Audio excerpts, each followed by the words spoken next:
Hi, everyone. While we're on vacation, we wanted to reshare a couple of our favorite episodes. Christine, what episode are you choosing for our first ever re-release?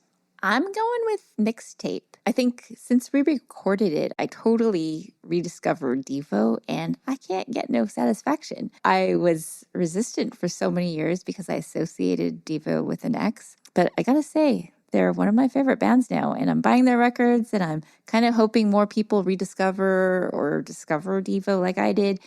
I also loved your pick, Typical Girls, and learning about the slits or the stilts, as I like to call them. Excellent choice. Thank you. I love this episode. It is very funny. I love picturing you working in the garden center. Oh, yes. Listener, if you haven't heard this one yet, you'll understand very soon. So we'll be back Tuesday, September 2nd for our second season of Stereothematica. Until then, enjoy this re-release. Hi, I'm Christina. And I'm Christine. Welcome to Stereothematica. Music is the heartbeat of our lives and the connective tissue of our friendship. Christine and I met at work in LA, but when I moved to Texas, we started a weekly challenge. Pick a song that fits a chosen theme. This game opened us to new perspectives on each other and deepened our understanding of the songs that shape our lives. Each week, we recreate the magic of our song exchange on a broader scale. Hello, Christina. How you doing? I'm doing excellent, and I'm curious what you're getting up to this week with our theme. This week's theme came to me because I was shuffling again my Apple Music. Apple reach out. Yes. Thinking of possible themes as I do when I'm driving, and a song came on I hadn't heard in a while. I first heard it on a mixtape in 1991 from my first boyfriend. So it's a bit weird to think about the context. Right? Like, no. I mean, it's a little weird because, that's a long time ago. You're a different person. But I just thought mixtape would make a fun theme, specifically a song you learned from a mixtape and still love, even though you might not still love the person who made it for you. Mixtapes are like not happening anymore, I'm guessing. I have to assume. But I do hope that people are making I made you a Spotify playlist or an Apple Music playlist or whatever, something like that. I hope so. Yeah, you don't need to do the tape anymore. And No. I don't think I have any of my tapes because why would I? I wouldn't have any place to play them, even if I did. And I think they get old. You play them so often and they wear out. They're in the sun. But yeah, I think doing playlists, Spotify playlists, Apple playlists, whatever, YouTube playlists, I think that's the new mixtape. And actually, that's something I wanted to ask you. Did you ever call it mixed tape? Mixed tape, as opposed to mixed tape? Yes. Mixed tape? Mixed. No, I don't think so. I think just mix. Okay. Mixtape. Is that a controversy in the mixtape community? No, I think it's a controversy in my mind. I think I thought it was mixed tape. And then there was maybe a movie a while ago and that was mixtape or something titled mixtape. And I'm like, oh, I was wrong. Okay. When you start saying a word over and over and over until it starts to lose meaning, that's kind of what I'm having right now with mixtape versus mixed tape. I'm I'm just doing the same thing. Okay, yeah. No, and I think that's the other thing. It's so close. Sounding, it doesn't, there's a very subtle difference. Can I tell you one hilarious? No, please. So, because I did get mixed cassettes when I was a child, I received them, but I remember telling you, I taped music off of the radio that I would hear. I remember in 2001, I moved to Texas from Baton Rouge and discovered 97.9 The Box, where they had this Sunday night music, which was the Screwed and Chopped. Are you familiar with No. Okay. This is a very Houston phenomenon. It's rap music that they screw, meaning they slow it really down, as if you had taken promethazine. And then chop, they would chop it, play things over and over, as if you were skipping the record or whatever. So I would record that off the radio. Oh, that's so cool. But the first mix CD I probably had was, I want to say, in probably the year 2000, I paid my friend's big brother to download all of the songs that I wanted off of Napster and then record them, like put them onto a CD for me because I didn't have access to music and whatever. I'm sure I was in 7th grade. So that's just it's funny for me to think about my first DIY mix CD, which, wow, paying somebody, I think I probably paid like $1 a song or something like that, which in 2001 was a lot of money. Yeah. Because that's how much it is now, I think, on app. Like if you buy a song, it's going to be like $1 a song. But the novelty of getting to choose every song that you wanted and have it on one CD was so appealing to me. No, I'm sure. Oh my gosh. Very exciting. Very silly. Now, were you making mixtape CDs for friends, people you like? Like what was your mixtape situation? Definitely in high school. I remember having received mixtapes and it's calling them a mixtape, but it was like a mix CD, giving and receiving them in high school. And sometimes the joy of listening to a friend's mix CD that they got from someone else and being like, what does this mean? What is this song? Like, I don't even like Annie DeFranco. Why is that on? I know, that's the best part. Like just trying to figure out what each song meant and if what the lyrics were saying about what that person thought about you. Yeah. No, the mystery of it was so just enjoyable. Last thing I'll say, because it's just very dumb, but do you remember that sketch from Portlandia where Carrie goes to a bar and the bartender, the mixologist, makes a perfect cocktail and then she's like, I gotta make him a mixtape. Oh my God. It was really cute and very okay. I think I need to watch that show. I feel like I have not watched enough of it to fully appreciate. So silly. Yeah, maybe I'll start with that episode. Yeah, good call. We'll drop the link in the show notes. Yeah. Okay. So the context for my mixtape moment. I was 18, working at Target in the garden center. And throughout high school, I never really had a boyfriend. I was a bit of an outcast. So you can imagine it, right? I mean, a little bit. Yeah. So there was this surf punk dorky guy I'd been really curious about. He was always smiley and very nice and very cute. And he worked the graveyard shift. So I would only see him like if I was working early in the morning. And so we'd cross paths. He's leaving, I'm arriving. But then one day we were in the break room and he was asking around for a quarter, like, because he had, I guess, to make a phone call or something. And I jumped at the chance to give him one. I've got a quarter. Here. Probably, I'm sure like my face turned red and I gave it to him. I'm sure he could tell like I was all like giddy. As red as your Target polo. Yeah. You know what? I don't think at that time we had to wear the Target polo. I'm bummed because I was picturing you in the sky with like a faux hawk, just both in your red Target polos. Well, see, as a stalker, he didn't have to. And then as in the garden center, I kind of think we were free to wear whatever. Although I do remember aprons for being yes. Yeah. So we could wear what we were wearing, but then wear an apron because you're dealing with plants and watering things and touching dirty stuff. So I give him this quarter and he's like, oh, grateful. So the next time I see him, he has a mixtape for me. Love. Yeah. So like I'm just like overjoyed and totally in shock because I'm like, what? This sort of thing doesn't happen to me. So obviously like I'm dying to listen to it after work and it's got a lot of stuff that I've never heard. The Dead Kennedys, MDC, Chumbawamba, and of course Rush because this person ends up being the boyfriend that was obsessed with Rush. All right, there they are. So here we are. At the pick this week, irony and all, this is the song that made me think he really liked me. So my song that I learned from a mixtape and still love is Devo's Beautiful World from their 1981 album, New Traditionalists. It's a beautiful world we live in, a sweet romantic place, beautiful people everywhere. Christina, had you heard this before? I definitely had heard this, and I love it. It's such a good song. But what's the other album that Devo does? The one that's got like, I don't want to say it's like the messed up song. No, Freedom of Choice? No, that one. But Okay. which album is that? That's not this one, is it? No, so Freedom of Choice is 1980. Okay. That's the one that I like. Okay. But I like this one. Yeah, so 1980, Whip It, that's everywhere. Everywhere. Yeah, and it's a fun, nerdy song, and these freaks, they're singing, they're so adorable, but also like a bit scary because they're so stiff. And I think there was this like, again, like a fatigue because Whip It was everywhere.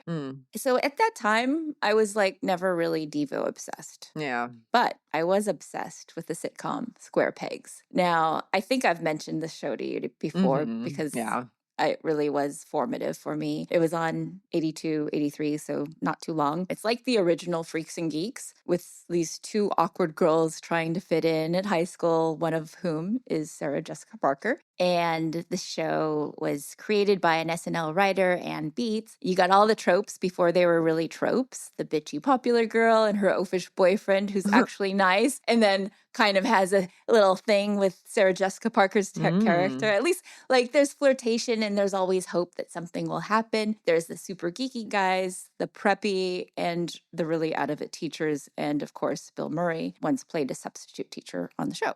Okay. So I feel the need to share this because it really is such a good show. And I'm sure there's a few people out there who also appreciated it. And it was probably just as formative. Like I was 10-ish when the show was out, and these are high school people. So they were just everyone was just so cool on the show. Even the dorky kids were like the coolest. The big thing though about this show was the music. It was absolutely amazing. The waitresses did the theme song and Devo performed Good Thing. The episode was Muffy. So Muffy was the preppy girl, and she had a new wave bat mitzvah. Wow. And it was like truly the best thing ever on TV. We'll share the clip from that. But like, how the hell, again, did I know Beautiful World until 10 years later? Were they performing as Devo on the show? Or was it? Oh, okay. That's funny. No, that's how the show was. It was like no, you got to check it out. In my defense, though, the song Beautiful World was rarely on the radio and it never really broke into the top 100. I think it may have got to like 102 or something. Probably, I wonder, people couldn't handle it because it's a prime example of Devo's satirical take on society. For you. For you. Not me. The song is totally a takedown of the blind optimism in American culture, and the world is only beautiful for those privileged enough to ignore its problems. So, okay, I was going to ask you, because at the end he goes, "It's a beautiful world for you, not me." Yes. No, exactly. I mean, I kind of had this thought. I was just like, I didn't look into it. I just listened to the music. But I did. Well, yeah, if you watch the video. Yeah. Okay, I need to watch the video. Okay. But I was literally... I had my headphones in, I was listening to this song, and I was walking around my neighborhood, and it was a gorgeous day. So I was just like, "It's a beautiful world." Well, no, and then he's like, not me. And I'm like, But that's the thing about it. It is a beautiful song.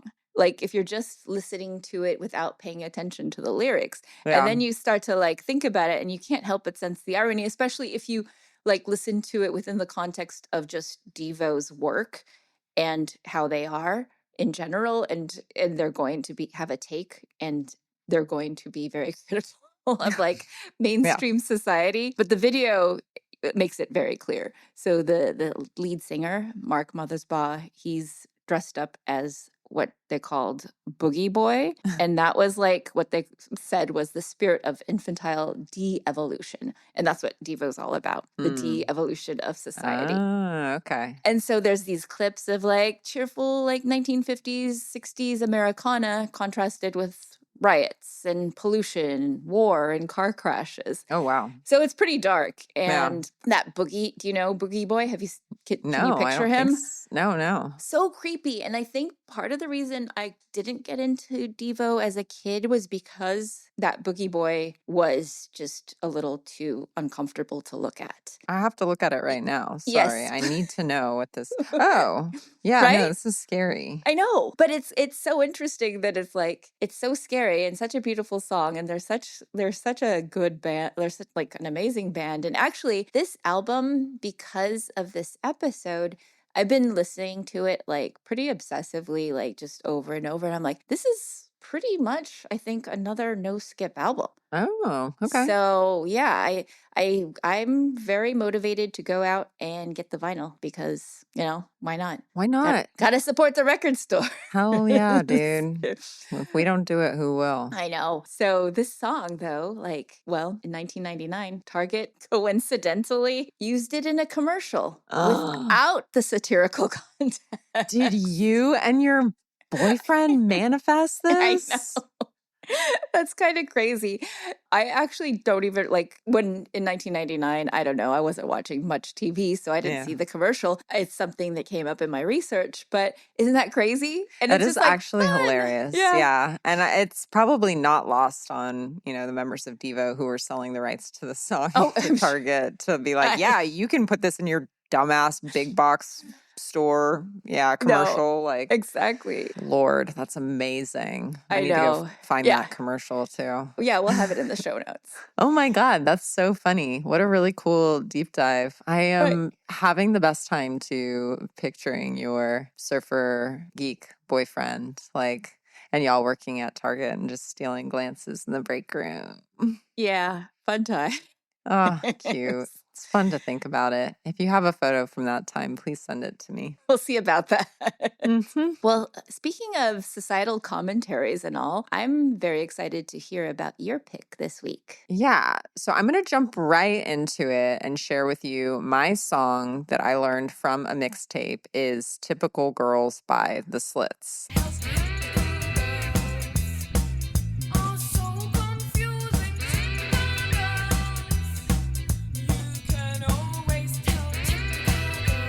So someone did put this on a mix CD for me, and I'm not going to dwell on that person because they're not important. But the funny thing about this is I want to hear more. I'm sorry. Oh, of course. I know. But that's okay. Withholding.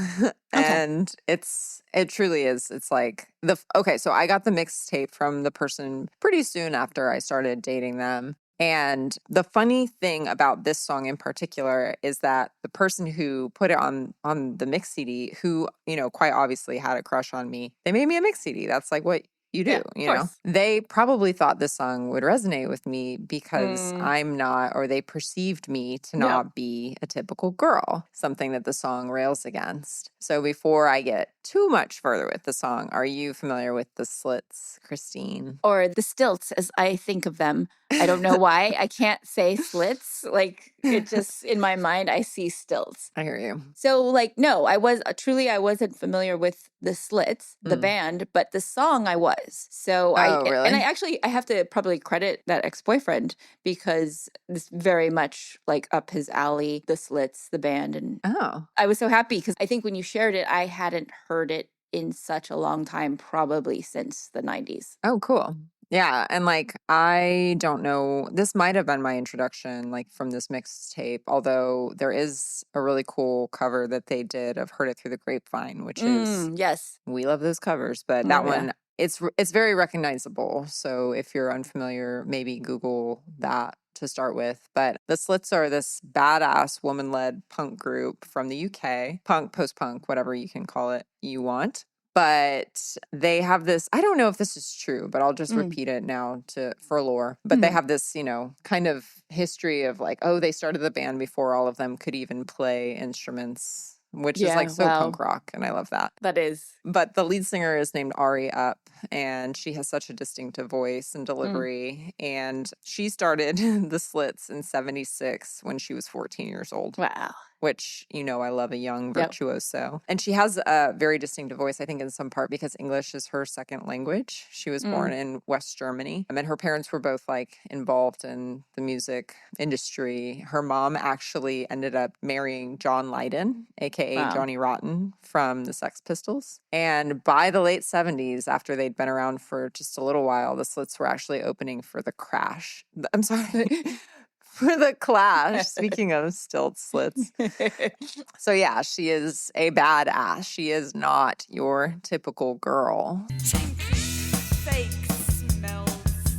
Typical girls try to be typical girls very well. So this song is a takedown of society's very high standards for women. And I can imagine how in 1976, it probably was, it's so rare to hear, you know, a woman, but singing kind of going against like what society expects of you. So they say typical girls don't drive well. Typical girls are sensitive, are emotional. So a lot of these stereotypes, at one point they asked the question, who invented the typical girl? Who's bringing out the new improved model? Yeah. So it's, you know, it's definitely a criticism of women having to be any one certain type of way. And I applaud that. I mean, I think it's so cool, and especially considering she must have been really young when she like wrote and recorded this song. I know. And like when you listen to it, I don't know about you, but like the opening, it's so